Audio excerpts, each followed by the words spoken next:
Hello दोस्तों, बैलिज्म academy YouTube channel में आपका फिर से बहुत बहुत स्वागत है। दोस्तों, आज के इस वीडियो में हम मोस्ट इंपॉर्टेंट क्वेश्चंस को सॉल्व करने वाले हैं जो कि आपके यूपी टेट, सुपर टेट, साथ ही साथ आपके लेखपाल एग्जाम के लिए मोस्ट इंपॉर्टेंट है। दोस्तों, इस वीडियो में मैंने सारे क्वेश्चन सेलेक्टेड लिए हैं जो कि आपके सिलेबस पर बेस्ड होंगे, साथ ही साथ आपके प्रीवियस ईयर क्वेश्चन पर बेस्ड होंगे। तो वीडियो को ध्यान से देखिएगा और वीडियो के लास्ट मुझे जरूर बताइएगा कि आज के इस वीडियो में आपके कितने क्वेश्चन सही हुए। तो बिना देरी करते हुए चलिए शुरू करते हैं सबसे पहले क्वेश्चन से। सबसे पहला क्वेश्चन है, इनमें से कौन सुमेलित नहीं है? ऑप्शन आपके सामने है, विश्व जनसंख्या दिवस 11 जुलाई, ऑप्शन बी राष्ट्रीय उपभोक्ता दिवस 24 दिसंबर, ऑप्शन सी विश्व मलेरिया दिवस 25 अप्रैल या फिर ऑप्शन डी विश्व तपेदिक दिवस 4 फरवरी।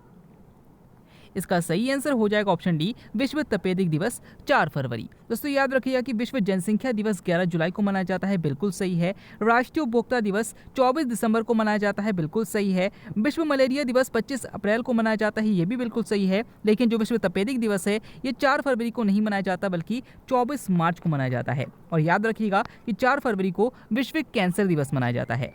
अगला क्वेश्चन, इनमें से कौन सुमेलित नहीं है? ऑप्शन आपके सामने है, उत्तरी ध्रुव रॉबर्ट पियरी, ऑप्शन बी दक्षिणी ध्रुव एमंडसन, ऑप्शन सी सौर मंडल केपलर या फिर ऑप्शन डी अमेरिका कोलंबस।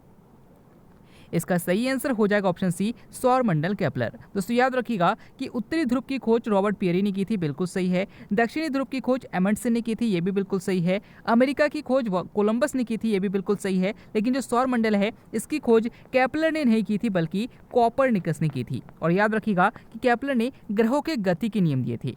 अगला क्वेश्चन, सबसे अधिक कोयला किस राज्य में पाया जाता है? ऑप्शन आपके सामने Madhya Pradesh, option B Gujarat, option C Jharkhand या फिर ऑप्शन डी छत्तीसगढ़। इसका सही आंसर हो जाएगा option C, option D Chhattisgarh. दोस्तों, याद रखिएगा कि भारत में सबसे अधिक कोयला का जो उत्पादन है वो छत्तीसगढ़ से होता है। अगर आपसे पूछा जाता है कि सबसे अधिक जो यूरेनियम है वो कहाँ पाए जाते हैं, तो याद रखिएगा झारखंड में पाए जाते हैं। अगला क्वेश्चन, कौन सी नदी कर्नाटक और तमिलनाडु के बीच विवाद का कारण है? ऑप्शन आपके सामने है, नर्मदा नदी, ऑप्शन बी कावेरी नदी, ऑप्शन सी कृष्णा नदी या फिर ऑप्शन डी गोदावरी नदी। इसका सही आंसर हो जाएगा ऑप्शन बी, कावेरी नदी। दोस्तों, याद रखिएगा कि जो कावेरी नदी है यह कर्नाटक और तमिलनाडु के बीच विवाद का कारण है। अगर आपसे पूछा जाता है कि दक्षिण भारत की सबसे लंबी नदी कौन सी है, तो याद रखिएगा गोदावरी नदी है। और अगर आपसे पूछा जाता है कि अर्धगंगा किसे कहा जाता है, तो याद रखिएगा कावेरी नदी को कहा जाता है। अगला क्वेश्चन, किस अंग का आकार जे आकार जैसा है? ऑप्शन आपके सामने यकृत, ऑप्शन बी आग्नेयाशय, ऑप्शन सी आमाशय या फिर ऑप्शन डी छोटी।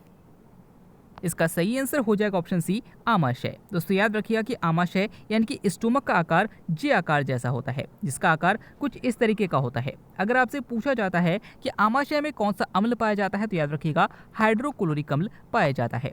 अगला क्वेश्चन, पंडित जवाहरलाल नेहरू द्वारा पहली बार 2 अक्टूबर 1959 में पंचायती राज व्यवस्था को कहाँ लागू किया गया था? ऑप्शन आपके सामने Nagpur, option B Madras, option C Nagaur या फिर ऑप्शन डी रीवा। इसका सही आंसर हो जाएगा ऑप्शन सी, नागौर। दोस्तों, याद रखिएगा कि सबसे पहला क्वेश्चन आपसे ये पूछा जा सकता है कि जो पंचायती राज व्यवस्था है, जो कि त्रिस्तरीय पंचायती राज व्यवस्था है, इसको सबसे पहली बार कब लागू किया गया था, तो याद रखिएगा कि 1959 में लागू किया गया था। और अगर आपसे पूछा जाता है कि कहाँ लागू किया गया था, तो याद रखिएगा कि राजस्थान के नागौर नामक स्थान पर लागू किया गया था। अगला क्वेश्चन, वन्य जीव सप्ताह कब मनाया जाता है? ऑप्शन आपके सामने अक्टूबर के प्रथम सप्ताह, ऑप्शन बी अगस्त के प्रथम सप्ताह, ऑप्शन सी नवंबर के प्रथम सप्ताह या फिर ऑप्शन डी जुलाई के प्रथम सप्ताह। इसका सही आंसर हो जाएगा ऑप्शन ए, अक्टूबर के प्रथम सप्ताह। दोस्तों, याद रखिएगा कि प्रतिवर्ष वन्य जीव सप्ताह जो मनाया जाता है वो 1 से 7 अक्टूबर के बीच मनाया जाता है। अगर आपसे पूछा जाता है कि वन महोत्सव कब मनाया जाता है, तो याद रखिएगा जुलाई के प्रथम सप्ताह मनाया जाता है। अगला क्वेश्चन, राष्ट्रीय जनसंख्या आयोग का अध्यक्ष कौन होता है? ऑप्शन आपके सामने राष्ट्रपति, ऑप्शन बी महान्यायवादी, ऑप्शन सी प्रधानमंत्री या फिर ऑप्शन डी लोकसभा अध्यक्ष। इसका सही आंसर हो जाएगा ऑप्शन सी, प्रधानमंत्री। दोस्तों, याद रखिएगा कि जो देश का प्रधानमंत्री होता है वो राष्ट्रीय जनसंख्या आयोग का अध्यक्ष होता है। अगला क्वेश्चन, भारत का वर्डमैन किसे कहा जाता है? ऑप्शन आपके सामने है, doctor Zakir Hussain, option B doctor Salim Ali, option C doctor Nagendra Singh या फिर option D doctor APJ Abdul Kalam. इसका सही आंसर हो जाएगा option B, doctor Salim Ali. दोस्तों याद रखिएगा कि डॉक्टर सलीम अली को भारत का वर्डमैन कहा जाता है, यानी कि भारत का पक्षी पुरुष कहा जाता है। अगर आपसे पूछा जाता है कि टाइगर मैन ऑफ इंडिया किसे कहा जाता है, तो याद रखिएगा कैलाश सांगला को कहा जाता है। अगला क्वेश्चन, सूर्य के बाद पृथ्वी के सबसे निकटतम तारा कौन सा है? ऑप्शन आपके सामने Dhruva Tara, option B Sirius, option C Proxima Centauri या फिर ऑप्शन डी इनमें से कोई नहीं। इसका सही आंसर हो जाएगा ऑप्शन सी, प्रोक्सिमा सेंचुरी। दोस्तों याद रखिएगा कि पृथ्वी के सबसे निकट का तारा सूर्य है और सूर्य के बाद जो सबसे निकटतम तारा है वो प्रोक्सिमा सेंचुरी है। अगर आपसे पूछा जाता है कि सबसे चमकीला तारा कौन सा है, तो याद रखिएगा साइरस है। अगला क्वेश्चन, घिरा हुआ सागर किसे कहा जाता है? ऑप्शन आपके सामने लाल सागर, ऑप्शन बी भूमध्य सागर, ऑप्शन सी कैरिबियन सागर या फिर ऑप्शन डी बेरिंग सागर। इसका सही आंसर हो जाएगा ऑप्शन बी, बेरिंग सागर। दोस्तों याद रखिएगा कि जो घिरा हुआ सागर है वो भूमध्य सागर को कहा जाता है। अगर आपसे पूछा जाता है कि यूरोप से अफ्रीका को कौन सा सागर अलग करता है, तो याद रखिएगा भूमध्य सागर अलग करता है। अगला क्वेश्चन, मनुष्य के शरीर की जैव रासायनिक प्रयोगशाला किसे कहा जाता है? ऑप्शन आपके सामने आमाशय, ऑप्शन बी यकृत, ऑप्शन सी वृक्क या फिर ऑप्शन डी अग्न्याशय। इसका सही आंसर हो जाएगा ऑप्शन बी, यकृत। दोस्तों याद रखिएगा कि जो शरीर में यकृत होता है यानी कि जो लीवर होता है, इसे जैव रासायनिक प्रयोगशाला भी कहा जाता है। अगर आपसे पूछा जाता है कि पित्त रस का निर्माण किस अंग में होता है, तो याद रखिएगा यकृत में होता है और पित्ताशय में जमा होता है।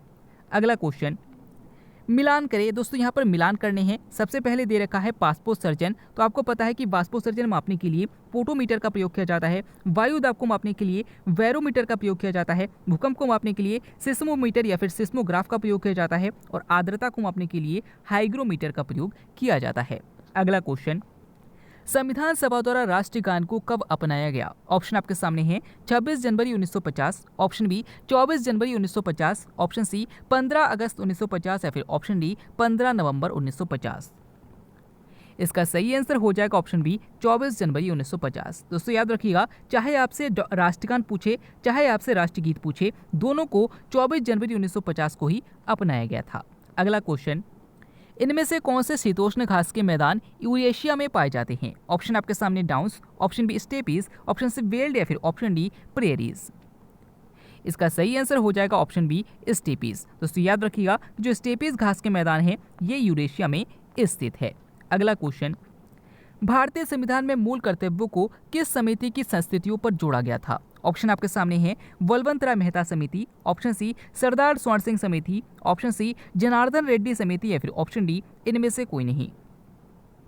इसका सही आंसर हो जाएगा ऑप्शन बी, सरदार स्वर्ण सिंह समिति। दोस्तों अगर आपने कल परसों का वीडियो ध्यान से देखा होगा तो मैंने आपको बार बार बताया है कि ये क्वेश्चन मोस्ट इंपॉर्टेंट है। याद रखिएगा कि मूल कर्तव्यों को 42वां संविधान संशोधन 1976 के द्वारा सरदार स्वर्ण सिंह समिति की अनुशंसा पर से जोड़ा गया था और किस भाग में जोड़ा गया था, तो याद रखिएगा भाग 4 का में जोड़ा गया था।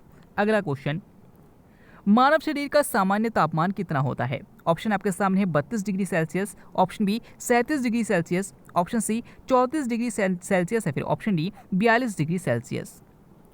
इसका सही आंसर हो जाएगा ऑप्शन बी, 37 डिग्री सेल्सियस। दोस्तों याद रखिएगा कि मानव शरीर का सामान्य तापक्रम 37 डिग्री सेल्सियस होता है और फ़ारेनहाइट में कितना होता है आप कमेंट करके जरूर बताइएगा। अगला क्वेश्चन, भारत के झंडे का डिजाइन किसने बनाया था? ऑप्शन आपके सामने है B N Rao, option B J B Kripalani, option C Pingali Venkayya या फिर ऑप्शन डी खुदीराम बोस। इसका सही आंसर हो जाएगा ऑप्शन सी, पिंगली बैंकिया। दोस्तों याद रखिएगा कि भारतीय झंडे का डिजाइन जो कि तिरंगा है, इसका डिजाइन पिंगली बैंके ने तैयार किया था। अगर आपसे पूछा जाता है कि तिरंगा को कब अपनाया गया था, तो याद रखिएगा कि 22 जुलाई 1947 को अपनाया गया था। अगला क्वेश्चन, विश्व बाघ दिवस कब मनाया जाता है? ऑप्शन आपके सामने है 22 मार्च, ऑप्शन बी 22 अप्रैल, ऑप्शन सी 29 जुलाई या फिर ऑप्शन डी 22 दिसंबर। इसका सही आंसर हो जाएगा ऑप्शन सी, 29 जुलाई। दोस्तों याद रखिएगा कि विश्व बाघ दिवस 29 जुलाई को मनाया जाता है, विश्व जल दिवस 22 मार्च को मनाया जाता है, विश्व पृथ्वी दिवस 22 अप्रैल को मनाया जाता है और राष्ट्रीय गणित दिवस 22 दिसंबर को मनाया जाता है। अगला क्वेश्चन, यूनिसेफ का मुख्यालय कहाँ स्थित है? ऑप्शन आपके सामने Paris, option B New York, option C Rome या फिर ऑप्शन डी वियना। इसका सही आंसर हो जाएगा ऑप्शन बी, न्यूयॉर्क। दोस्तों याद रखिए कि यूनिसेफ का मुख्यालय न्यूयॉर्क में है, यूनेस्को का मुख्यालय पेरिस में है और FAO यानी कि विश्व खाद्य संगठन का मुख्यालय जो है वो इटली रोम में है। अगला क्वेश्चन, खाद्यान्नों के संरक्षण के लिए किसका प्रयोग किया जाता है? ऑप्शन आपके सामने सिरका, option B sodium benzoate, option C potassium permanganate या फिर ऑप्शन डी सोडियम क्लोराइड। इसका सही आंसर हो जाएगा ऑप्शन बी सोडियम बेंजोएट। दोस्तों याद रखिएगा कि खाद्य पदार्थों के संरक्षण के लिए सोडियम बेंजोएट का प्रयोग किया जाता है। अगर आपसे पूछा जाता है कि सिरके में कौन सा अम्ल पाया जाता है तो याद रखिएगा एसिटिक अम्ल पाया जाता है। अगला क्वेश्चन, कपास पौधे के किस भाग से प्राप्त होता है? ऑप्शन आपके सामने तनों से, ऑप्शन बी जड़ से, ऑप्शन सी बीज से या फिर ऑप्शन डी पत्तियों से। इसका सही आंसर हो जाएगा ऑप्शन सी बीज से। दोस्तों याद रखिएगा कि कपास को बीज से प्राप्त किया जाता है। अगर आपसे पूछा जाता है कि सफेद सोना किसे कहा जाता है तो याद रखिएगा कपास को कहा जाता है।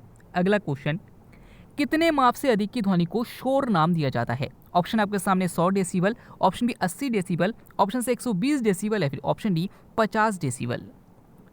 इसका सही आंसर हो जाएगा ऑप्शन बी 80 डेसिबल। दोस्तों याद रखिएगा कि ध्वनि को मापने की इकाई जो है वो डेसिबल है या फिर बेल है। अगर आपसे पूछा जाता है कि मनुष्य के लिए मानक ध्वनि स्तर कितना है तो याद रखिएगा 60 डेसिबल है और 80 डेसिबल से अधिक की ध्वनि को शोर माना जाता है।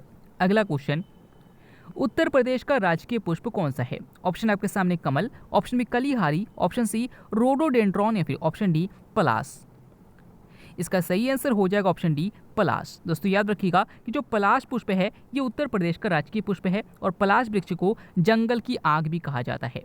अगला क्वेश्चन, ऊंट के कुबर में कौन सा ऊतक पाया जाता है? ऑप्शन आपके सामने एपिथेलियम ऊतक, ऑप्शन बी पेशीय ऊतक, ऑप्शन सी बसामय ऊतक या फिर ऑप्शन डी कंकालीय ऊतक।